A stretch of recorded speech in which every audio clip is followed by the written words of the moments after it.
Hello there and welcome to another quick revision talk through from me, this tutor, and this time I'm going to be helping you with your AQA conflict and tension topic 1894 to 1918, and we're going to talk through some of the key things about life in the trenches, the features of a trench and trench battles during the First World War. So firstly, what was a trench like? What were the main features of a trench? So as we know from our previous video, trenches started after the Battle of the Marne. The Germans started dig in to stop their retreat from the British, and they set up firstly a front line trench, and this would be a trench to face the enemy, and it was the start point for attack and where the enemy would also engage you. Now obviously the British then built trenches up to the German trench, but they obviously wouldn't do it right next to them, so they ended up with a patch of land in the middle called no man's land. As you can see in the diagram there's quite a big gap between the two sets of trenches, and this was where you'd charge across to try and take the enemy trench, or they might be fighting in between the trenches. Now the trench is also a network of trenches, as you can see there. You have support and reserve trenches behind the front line trench. This is where support and reserve soldiers would be, of course, and if your front line trench was taken, you'd retreat to your reserve or support trenches to carry on the fight. Between these trenches you can see connecting ones called communication trenches. This is where people would run down with messages, or people would run up and down them if they were going to support the front line or retreating from the front line. They would move around in these communication trenches. Also, interestingly, there were underground tunnels under the trenches and under no man's land as well. The armies would employ miners and diggers to dig tunnels under the ground. Often they might plant bombs or mines under their enemy trenches as a sign to start the battle with a big explosion. So what about the features of a trench? Well, firstly, let's consider the size of it. So it's going to be about 5 to 6 foot deep so that you get lots of cover from enemy fire. Maybe if you're downhill from the enemy and they have a good view of your trench, you might want to make it a bit deeper so you have much more cover from enemy fire. You might put sandbags around the edge of your trench to give it even more height and protection from enemy explosions and enemy fire.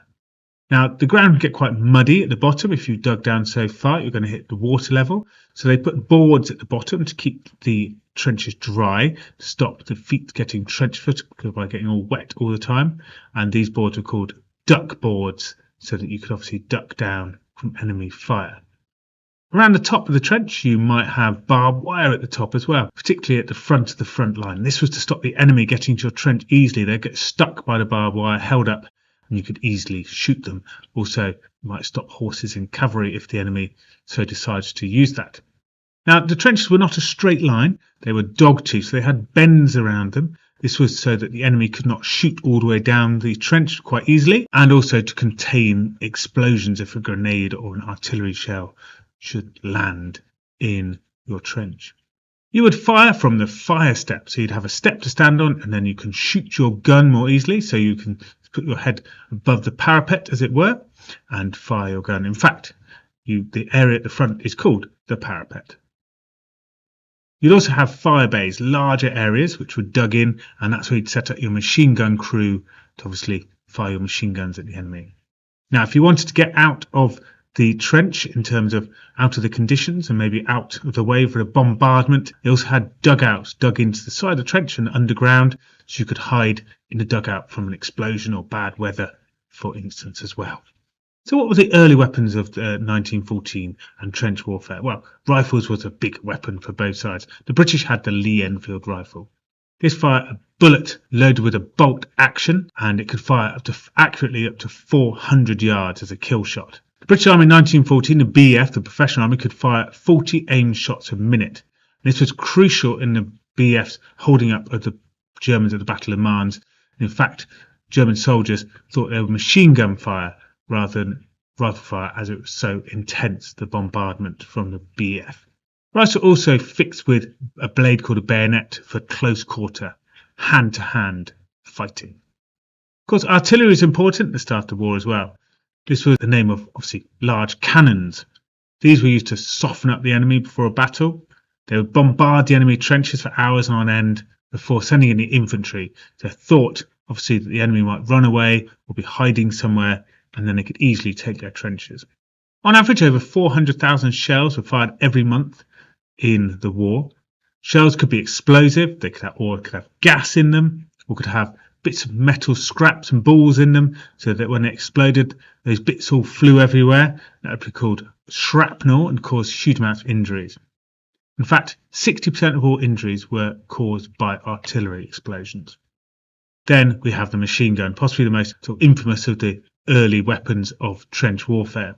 Machine guns were quite large, so often carried by a machine gun crew, needs to be set up in a fire bay for a bit of space.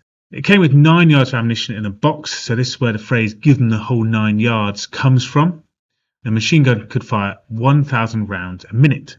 It's a very intense fire, very difficult for soldiers to get through. This was one of the main factors that led to the end of cavalry and development of trench warfare. Clearly, you could not stand around while a machine gun was firing. It was responsible for 40% of all the deaths in the war.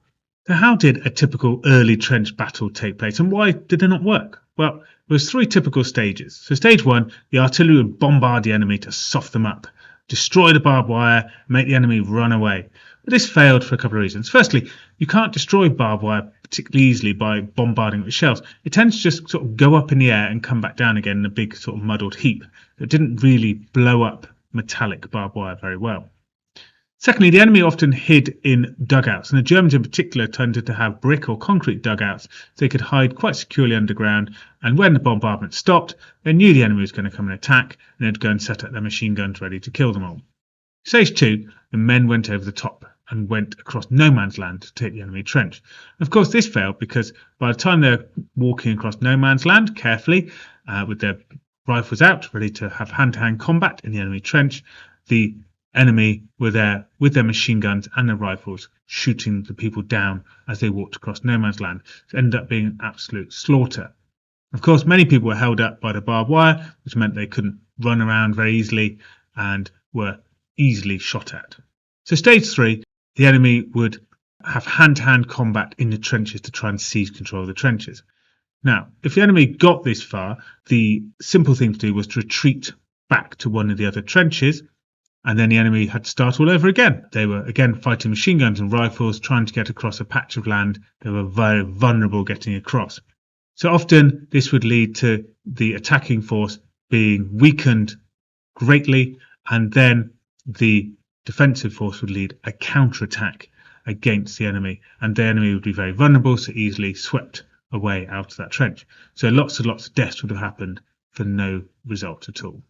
So what was life like in a trench? What was the daily routine of a soldier? So firstly, remember that they're going to be awake most of the night, those soldiers on the front line. That's when they're going to do most of their work. But we're going to start our daily routine at sunrise. So soldiers would stand to ready for an attack before sunrise, maybe around about sunrise, because the enemy might have been preparing all night for an attack. So this could be a common time to have to defend your trenches. About 30 minutes after sunrise, the soldiers would stand down. They might be relaxed. Clearly, there was not going to be an invasion or attack straight away. So they could then have breakfast around about 7 a.m, depending on sunrise times, and this might involve a cup of tea and some bacon and other bits of food that were around. Then between breakfast and lunch, the soldiers would stay in the trenches making repairs and doing basic maintenance. Then after lunch, before tea, soldiers could relax. They might sleep on the fire step, and generally this was their only time, those soldiers on the frontline duty, for a bit of sleep.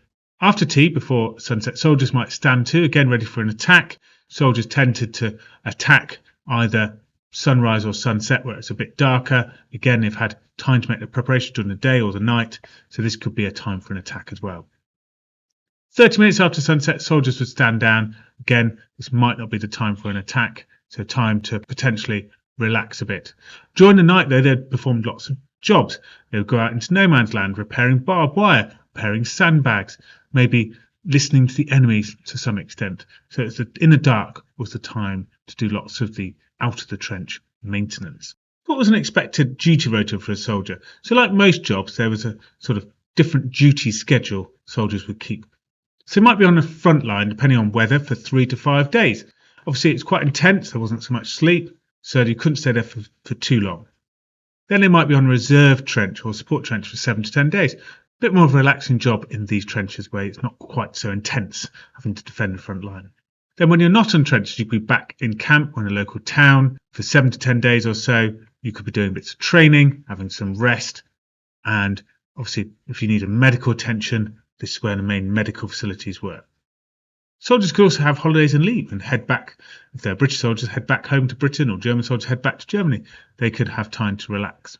Now, in the trenches, there was obviously famously some diseases in there as well. So trench foot's one of the famous ones. This was mainly early in the war, and this was because the conditions were very wet in the early trenches. Soldiers' feet were rotting in their boots and in their wet socks, and they hadn't really taken care of them or didn't really understand the issues around trench foot. Trench foot would obviously be that your foot would start rotting and it become infected. So the only real way of dealing with that infection was to cut out the flesh. And if you didn't cut off the flesh, the infection would spread through the body and could kill you. But feet inspections were introduced and duck boards introduced to help stop trench foot. And then it became a court-martial offence not to look after your socks, boot and feet. Water-based diseases were also common around about dirty water in the trenches. So obviously typhoid, typhus, diarrhea, maybe even cholera to some extent, based around the fact that there was waste getting into their water supply. You can imagine there's probably cesspits and toilets nearby, which could just be holes in the ground, and that could leak through the groundwater into their own water supply. Lice were also very common as a sort of irritation. They would get into their hair and clothes. So people would often live with lice and bites and scratching of lice. Obviously, you'd hand in your clothes and you'd get them washed and get a nice clean pair back, but the lice would appear within a day or so. Okay, so with tough times, the soldiers had to have a good sense of humour to get through the stress of the front line. So the soldiers had a bit of free time and they could get bored. So they started to turn to humour to help them. So in the area around Ypres, they came up to Wipers Times, and Wipers was their nickname for the town of Ypres, and this was full of cartoons and comedy and things generally to keep soldiers entertained.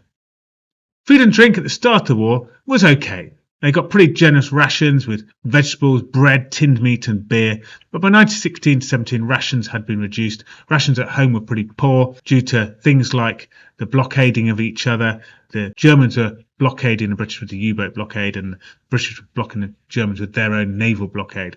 So rations became reduced. Tinned meat could have more scraps and fat in it. It wasn't quite so good quality. That could result in sickness, bits of diarrhea. The Germans really started to have it bad by 1916-1917. They had a failed harvest and the British naval blockade was really impacting. And so they had what's called the turnip winter, where they had to live on turnips. Turnip stew, turnip bread, turnip everything. So packages from home, obviously a luxury really to look forward to. You know, I have some tobacco, sweets, bits of chocolate. Toilet rolls would be brilliant as well, because I'm sure the toilet facilities were pretty disgusting. Okay, well, I hope you found that useful and you've managed to revise your knowledge. And if you did, then have a look at it a few more times, revise your knowledge by watching it again and again, or have a read through my revision guide pages on these key notes so you can revise your knowledge also. And why not get my revision guide? You can see there's lots of them here on the screen. They're full of these revision videos, but also tutoring videos, how to answer questions to top level marks to help you get grade 7s, 8s and 9s. So do have a look at those. You'll find some videos for free in my playlist on my YouTube channel, so subscribe, take a look at those, and then if you're interested, have a look at the link to my Amazon page to buy a revision guide. I hope you consider it, and I hope I'll see you again soon. Bye bye for now.